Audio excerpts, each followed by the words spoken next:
Welcome to the Environmental Justice Lab. I am your host, Dr. Leslie Joseph. Thank you for joining me.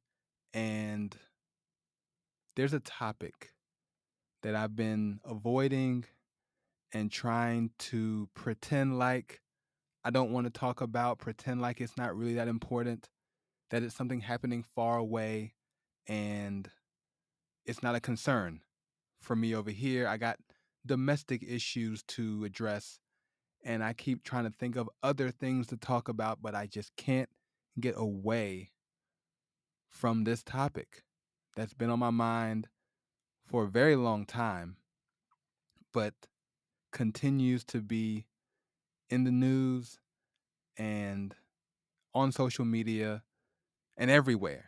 You look everywhere, it's there. And so I have to talk about it on this podcast. I have to at least do my best to bring some light and some clarity and at least some environmental justice perspective to this issue. And the issue is Palestine. Palestine. That is the issue. We can't avoid it any longer. We can't pretend like it's not a thing to discuss and a thing to engage in an issue that needs to be properly and thoroughly and consistently broached. We can't do that anymore. We have to talk about Palestine. And, if you have not been under a rock for the last few months, then you would know that there is a relentless, consistent, devastating war being waged in Gaza at the moment, all stemming from this attack that Hamas launched on October 7th, 2023, against Israel in Israel territory, killing civilians, taking hostages, hitting military outposts, military checkpoints, killing Israeli soldiers as well. I mean, these attacks were just so devastating and so brutal that Israel responded. And their response is nothing short than an utter, complete bombardment, siege, war, destruction, devastation, all the words that you can think of. That's what they've done. That's what they're continuing to do in Gaza at the moment.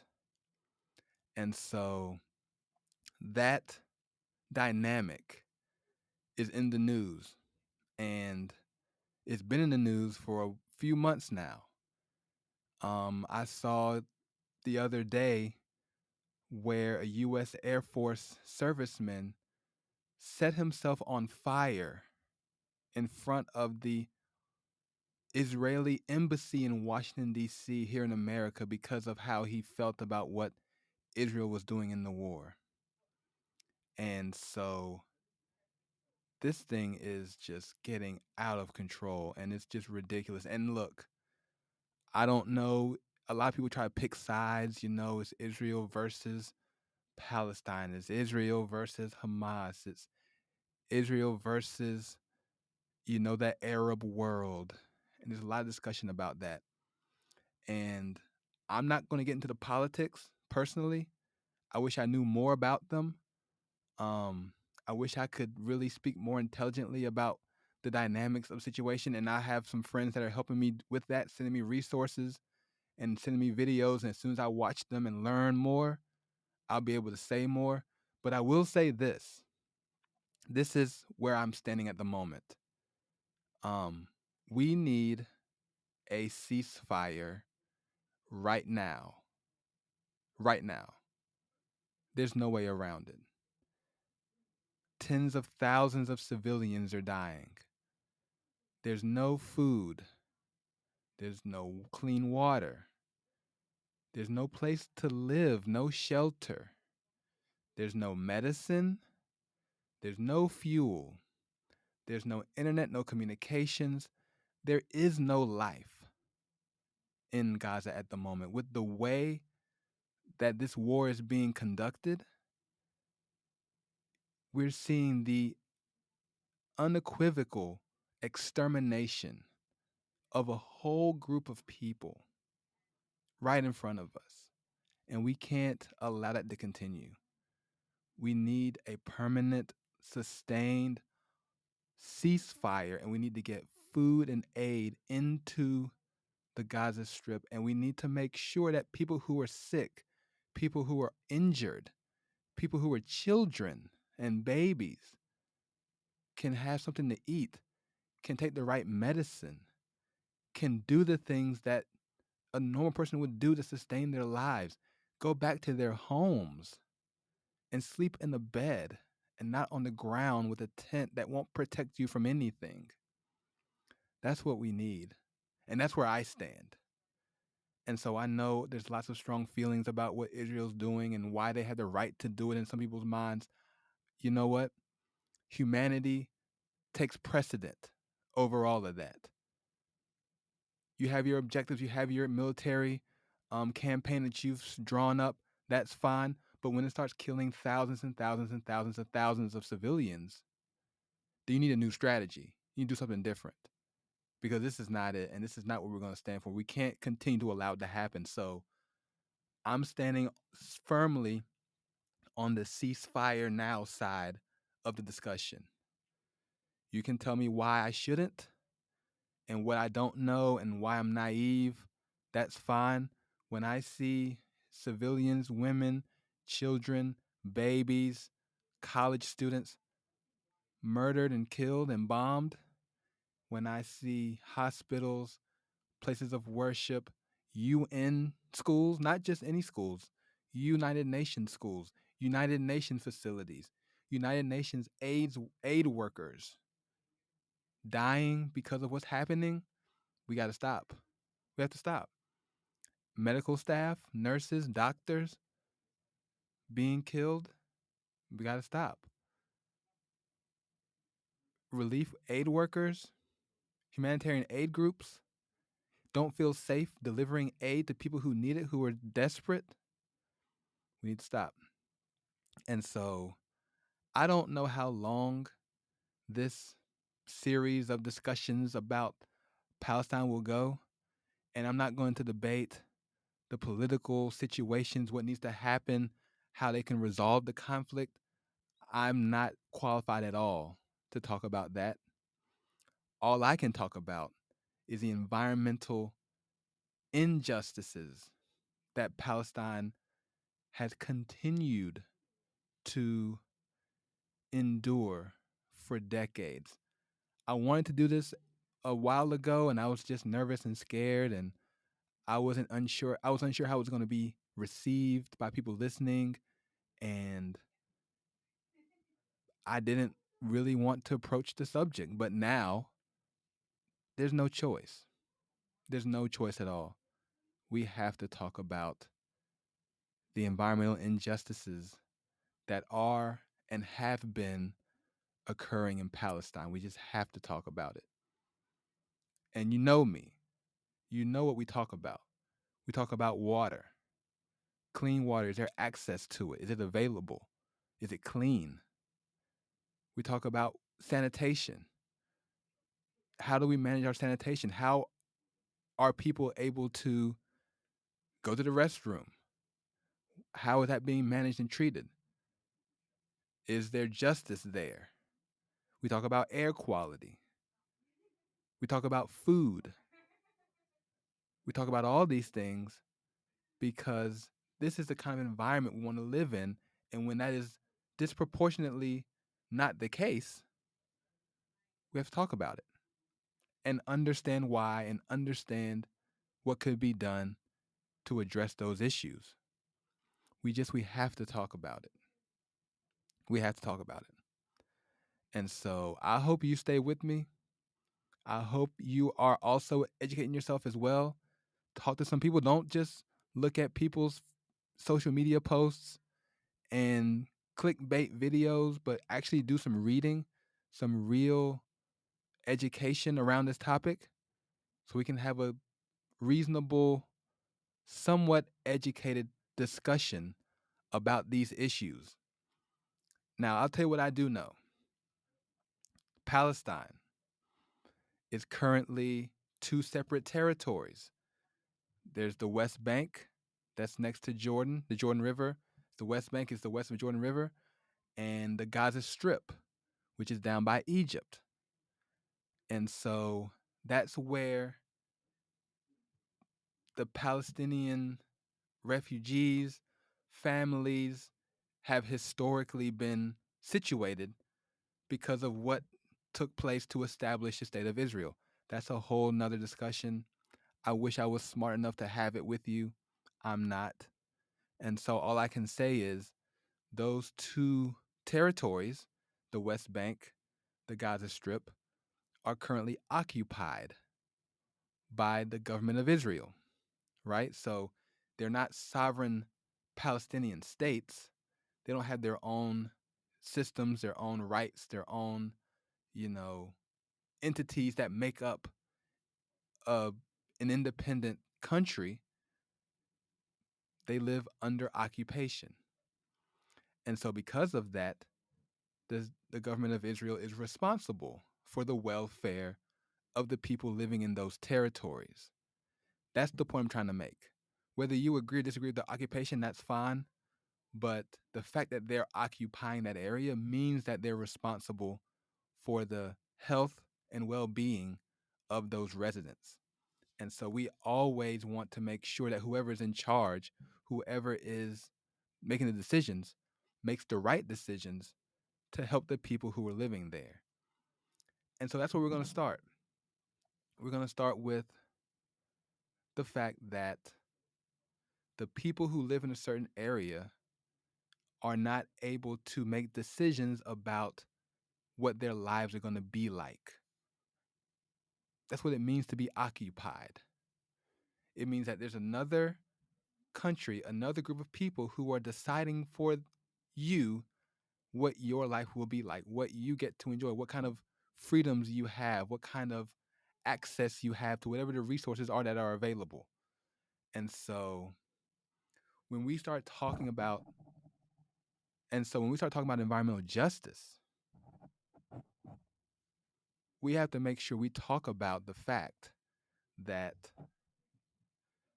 they're not in control. They're not in control. One of the tenets of environmental justice, as the EPA sees it, is this idea of having meaningful involvement and fair treatment in the ways in which your environment is being managed and the ways in which access to resources are being distributed. You have to work together. You have to have meaningful involvement in those decisions and in those uh, ways that people decide what things happen. And it's not happening. It's not happening. There's so many disparities between how a Palestinian would live in an occupied territory, how a Palestinian would live inside the state of Israel, inside Israel country, the country of Israel, excuse me, and how they would be living if you were Palestinian in the Gaza Strip. There's so many differences, so many disparities, so many issues there. And that's the first place to begin. We need to make sure that somehow we close the gap on these issues, that we close the gap on the ways in which people are treated. You shouldn't be treated differently because you're from one place or another if you're being governed by the same entity. That shouldn't happen. It shouldn't be a situation where I see your ID, you're Palestinian, and so this is what you get. But your ID says you're Israeli, you're from Israel, this is what you get. It's much better. That's not how that works. We should all be getting the same access, the same treatment, the same way of engaging our government, engaging our decision makers, engaging if it's parliament or Congress or prime minister or president, whatever that is, it should be the same. It shouldn't be any different. And so we need to think about that. We need to recognize that. It's not enough to say, oh, it looks bad over there. I wish it was better.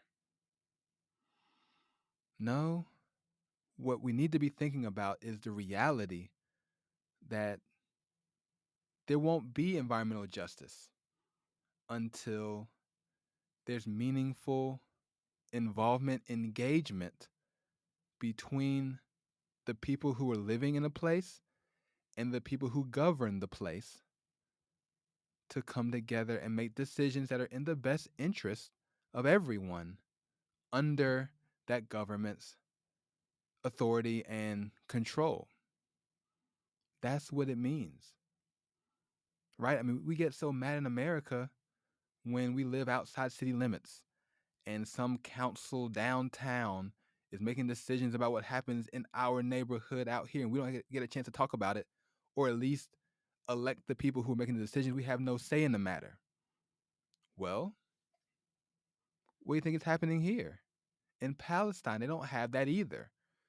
They don't have the ability to send an elected official to the parliament in Israel to speak on behalf of the people that live there. That's just not how it's set up. They have their own smaller kind of governing bodies, but they don't have any authority, they don't have any resources, they don't have anything that would allow them to make changes and the things that are better for the people that live there. They just don't have it. And so, before we can even talk about the issues, we have to talk about that, about the fact that the decisions and the resources and the opportunities and access are restricted if you're Palestinian living in an occupied Palestinian territory. Now, from what I've read and what I've heard, people would argue that it's restricted whether you live in a territory or not, because wherever you go as a Palestinian, you're discriminated against. Wherever you go, you're viewed as less than and second class. I don't know that, but that's the discussion. And if that's the case, well, it's wrong. It's wrong. And it shouldn't be that way. And so this is just the beginning of this discussion. This is just the beginning of this engagement on this issue of Palestine. I've never been there. I honestly, I don't even know how you would get there because I don't think there's an airport. I don't think there's a way to just kind of stop by as you're moving through the Middle East to see what's going on there. I don't know how that works. All I know is when it comes to being able to determine what your life is like and to have a say in what you have access to, if you live as a Palestinian in what I'm calling Palestine, the official term is the occupied Palestinian territories. The UN recognizes Palestine as a state. Other places do. We don't in the US. Other countries don't in the West. But when it comes to Palestine, I'm going to use the name. And my understanding is if you live there as a Palestinian, you don't have much freedom, very few rights, and very few opportunities to make your environment around you better and more secure for your family and for generations that come after you. And so, setting aside the brutal war that's happening right now, setting aside the ways in which that war is being waged, setting aside the devastation that that war is causing, even before then, there were huge problems in Palestine. And so we need to talk about them.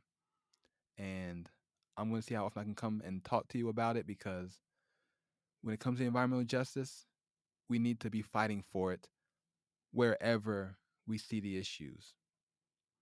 And so I hope you'll join me as we talk about environmental justice in Palestine. I'll see you next time.